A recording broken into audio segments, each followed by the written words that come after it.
Okay, that was the politics there with Jeff Zeleny. We want to take a close look at the legal issues. So joining us here in Los Angeles, criminal defense attorneys Brian Claypool and Austin Dove. Good to see you both. Brian, first to you, some legal experts, they've really gone quick to, calling this out as something which could amount to treason, this meeting between Donald Jr. and the Russian lawyer. Okay, the U.S. Constitution says treason against the United States shall consist only in levying war against them or in adhering to their enemies, giving them aid and comfort. I'm no lawyer, which is why you guys are here, but I read that. This doesn't sound like treason, right? Well, this absolutely isn't treason because Donald Trump Jr. didn't receive any information that would aided and comforted the election process for his father, number one. Number two, there's a federal election law that you didn't mention, and I'm going to read this to you. And I'm going to tell you why, as it stands now, the facts do not support Donald Trump having committed an illegal act. The federal election laws say soliciting or accepting anything of value in connection with an election from a foreign national. So the key here is Donald Trump didn't solicit anything. He was approached, apparently a music publicist friend approached Donald Trump, said, hey, I want you to meet this female Russian lawyer. So he didn't solicit anything, number one. And number two, what did Donald Trump Jr. receive in this meeting of value that somehow help the election process? My argument would be, at this point, we don't have any evidence whatsoever to support that Donald Trump Jr. received anything of value in that meeting.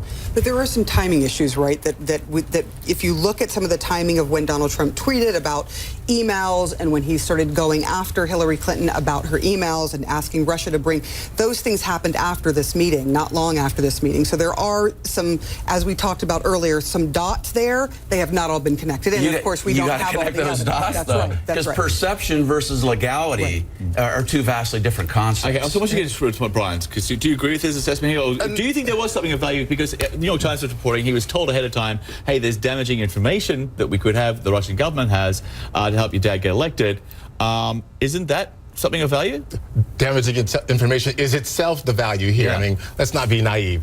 We're looking at a significant election, a major pivotal point in the election against basically the only, he had just been named the Republican candidate. Now he's going against the Democrat. The only remaining standards are those two.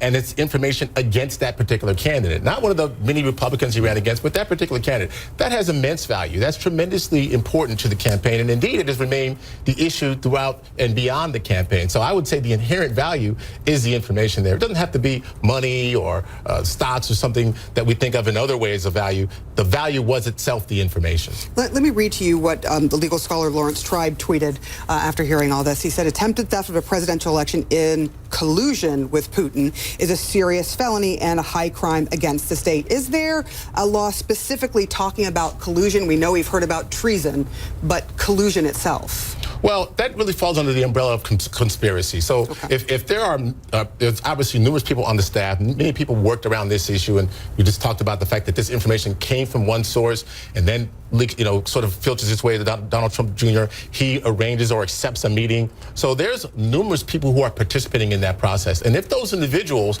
are in violation of the election laws, are in violation of federal statute that very specifically outline what you can do with a foreign national, the foreign countries that really cannot really be specifically kind of stepping on the toes of our election process, then you do get into process of collusion, and it raises some very, very disturbing and important questions in that area. Brian, I saw you smiling. Is it codified?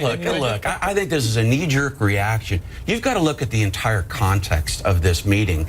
Remember, the female lawyer, I can't pronounce her name. That's why I keep saying Russian. Forget, I'll just say female, esteemed female lawyer from Russia. Who we don't know if she's connected to the Kremlin directly. Number one, we don't, and I believe Donald Trump Jr.'s position, and I think it's well-founded, is that she used having some information that might help his father in the election as a pretext to get the meeting, and then when they get in this meeting, 5 minutes into the discussion, she's talking about Russian adoption of children in the U.S. And then the meeting went south after that. But to be fair, I do want to open this door, because does this, when you look at it on its face, does it show that Donald Trump Jr. was open to the idea of collusion? Because that is what it might appear to someone looking at this from the outside. You get a gold star for that fact, but the problem with that is that doesn't end up in any legal Okay. culpability. I would argue the fact that there's no question. In fact, Donald Trump Jr. has come forward and said, hey, look, albeit late in the game, he said, look, I did have a meeting with her. We did talk about this. The fact that he knew ahead of time that she might have some information that might be detrimental to Hillary Clinton in the campaign, that in and of itself is not enough to hold him legally culpable. Very quickly, I just want to read the statement we have from Donald Trump Jr.'s attorney, which came out after the New York Times story a few hours ago. Here's part of it. At no time was there ever any understanding or commitments that he or anyone else would find the information, whatever it turned out to be reliable, credible, or of interest, or would even survive due diligence. The meeting lasted about 20 to 30 minutes. Nothing came of it. His father knew nothing about it. The bottom line is that Don Jr. did nothing wrong, but Austin, that was so very carefully worded, and it sounded like to me that what they're keeping in mind there is this issue of value. You know, this information was of no value. You know, there was nothing there, and I think lawyers are worried about the electoral laws when it comes to receiving something of value from a foreign national. Exactly.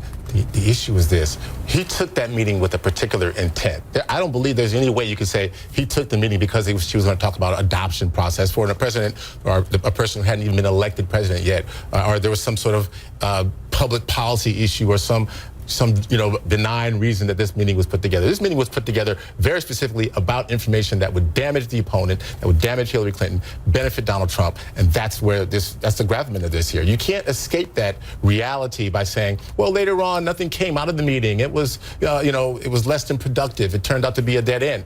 That's still significant about what the intent was. And if you wrap this around all the other issues we have going on, to this date, as recently as this weekend, some sort of soft peddling about what's going on with Russia, and now we're going to do a joint operation on the cybersecurity issue. I mean, you still have a very cloudy issue from the Trump administration and preceding its administration and up to the current time about what's happening with Russia. And if as long as it stays vague there's going to be these questions. Some of these can be put to rest. I agree with Brian, with a little bit more transparency. But you can't have it both ways.